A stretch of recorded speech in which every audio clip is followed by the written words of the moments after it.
what's up, everybody? Welcome to Home Healing of My Emotions by Hadassah, where we fix what home broke and we believe that healing is possible. Welcome to the tribe. This is the tribe of heart healing. It's a tribe that focuses and emphasizes on the importance of taking care of our mental health. I'm back again with another video, but before we proceed, kindly, would you please subscribe? Would you please hit the notification bell so that you're notified every time I post? I believe that this content is for transformation. I believe that this content is very impactful. And so if it blesses you, if you feel that you derive a lot of value from it, kindly share it to someone else, because at the end of the day, we want everyone to prioritize their heart healing, to prioritize their mental health, because as they say it is there's no health without mental health. So on today's episode, I'll be talking about a very, very interesting topic, and that is character development, as we call it these days. But for the people who are not of this era, then it's heartbreak. It's the equivalent of heartbreak. But now people have come up with fancy names to just label something really bad.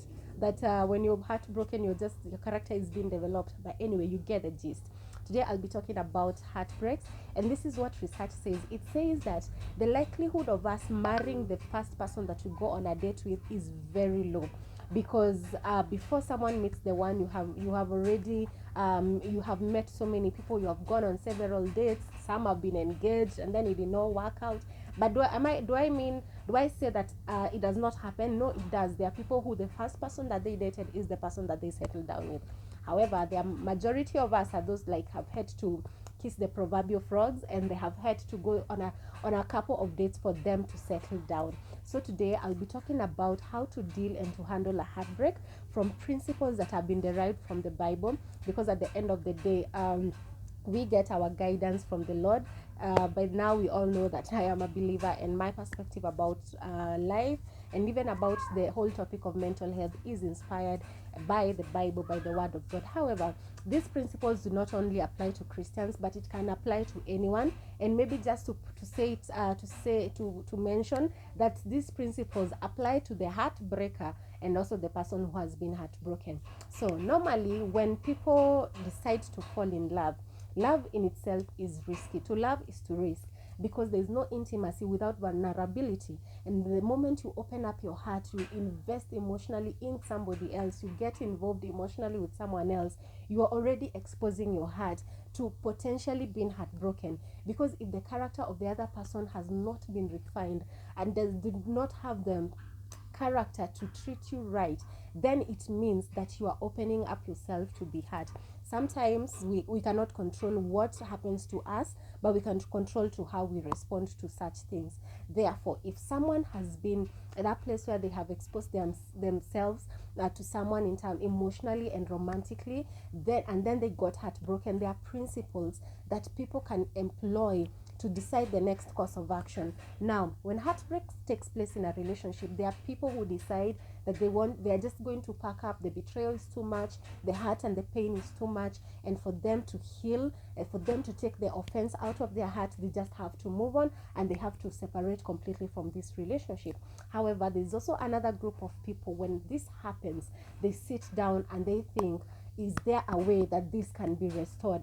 And so they still choose to stay. And today we'll be talking about to those people who choose to stay. So if maybe you are hurt, somebody took advantage of you, they presented to you a version of themselves that was not right, then it is important that you get some principles that are going to help you navigate reconciliation and sticking around. So what's the first thing? It's important to assess the damage. Don't just rush to another person. Don't just rush to settle down with another person. Don't just rush through things and just trying to eliminate the pain instantly. It's important to take time to pause for the cause and ask yourself, how much damage has happened? What kind of problems am I dealing with? Am I dealing with one big problem that is giving birth to other problems? Am I dealing with someone whose character cannot really, they do not have the verifiable fruit to show that they are able to change? Am I dealing with a manipulator? Am I dealing with a narcissist? Am I dealing with a liar? Am I dealing with someone who is just irresponsible? And once you assess the damage, then you can move to the next step, and that is to accept reality. Once you accept reality, what does that mean? It means that you recognize that this relationship will never be the way it used to be, because now trust has been broken. My view of you has changed. Doesn't mean I see less of you as a lesser person, but of course I see you differently. I don't think of you less, but I see you differently. And the version of the relationship that I thought maybe we had is not what you try to present it to be, and you have to accept that. However, it does not mean just because the relationship will never be the same as it used to be, it doesn't mean that it cannot get better than it used to be. With the two people willing to work through it, accepting responsibility, then it is possible to salvage that relationship. After accepting the reality, the next phase is to avoid self-blame. Most of the times, the person who has broken the other normally tries to blame the victim. Yet, the victim is the victim. They're the person who have been broken.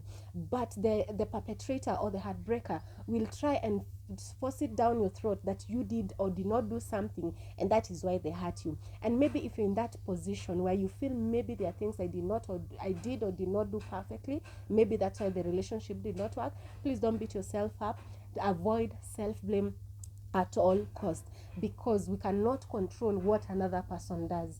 If even if there are some things that you did or did not do perfectly, it does not dictate that this other person was supposed to act immaturely and irresponsibly to hurt you as a person. So avoid self-blame. And after you avoid self-blame, the fourth step is to articulate your needs. You say, for this relationship to work, there are needs that you need to meet. And the person who has broken you, if they genuinely want for it to work, then they will be willing to forfeit or to sacrifice some of their freedom and accommodate you and try and meet those needs. Because then if they are not willing to meet those needs, then it's unlikely that this relationship is going to stand. Then the fifth thing, it is to ask God for help. I recorded a video just prior to this one, and I was saying that the person who hurt you can never heal you. I don't know why every time we are hurt, we still try to run to the same person who hurt us for it to be fixed. It can only come from God. The person that hurt you, they will never heal you. And so asking God to help you to heal, because he says he heals the brokenhearted and he binds up their wound. Some hurt, some pain, some betrayal can only be healed by God. So if you're willing to stay, if you want to stick around, you want to save the relationship, you want to save the marriage, you can only ask God to help you. And after that, you anticipate some road bumps. Yeah, you have to sit down and understand. Sometimes I will get triggered. Sometimes I'll just sit and I'll remember the betrayal. Sometimes I'll just sit and I'll remember the hurt. I'll go to places where maybe we went together with this person and I will feel hurt. I will get triggered. But then the person that hurt you, they need to be at a space where they understand and where they are willing to accommodate you through those road bumps, to accept that this is possible. Before you really get to that place of healing, you will get triggered. These are some of the road bumps, so anticipate them. Don't think that now that you have started, you will just overnight forget what happened to you. Then after you anticipate the road bumps, the other principle is to adjust according to the fruit. Remember, now this person who has broken you, you have articulated your needs, what they need to do for the relationship to work. Now, if maybe there is a pattern of inconsistency from them, they are not given a verifiable fruit to be trusted that they can be able to change their behavior, then you might need to reconsider. Then, so you'll have to be looking at what the needs that you articulated and how they're trying to work through these things. And finally, after you adjust based on the truth, the next thing, the final thing is to acquire support. There is no person who can be their best self by themselves. Even the Bible says that two are better than one, but two right people are better than one. If two people are wrong for each other, it cannot be better. So it is better when people are two than one. It's a principle of the Bible, and so many places have been highlighted in the Bible where people needed to be together.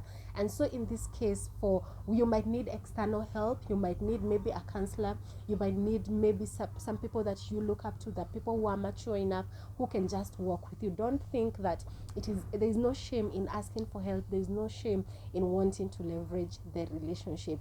So thank you so much for listening to me. That's pretty much it. Those are the 8 principles. Some people might not need all of them, but some might need all of them. And I really wish you all the best. If maybe you're in that place where you feel like I've invested too much in this relationship, I do not want to lose it, where you feel like the both of you have recognized the gaps and the cracks in your relationship and you want to work through them, I really wish you all the best. The heartbreakers, also you need to understand that grace has been given to you. If you are listening and maybe you are the heartbreaker, you got to accept responsibility, but then you got to also let it go and remember that God has forgiven you. So no one should keep blaming you for what you did a long time ago. Forgiveness has been provided. Thank you so much for tuning in. Kindly subscribe to my channel and share. God bless you. Until next time, bye bye and shalom.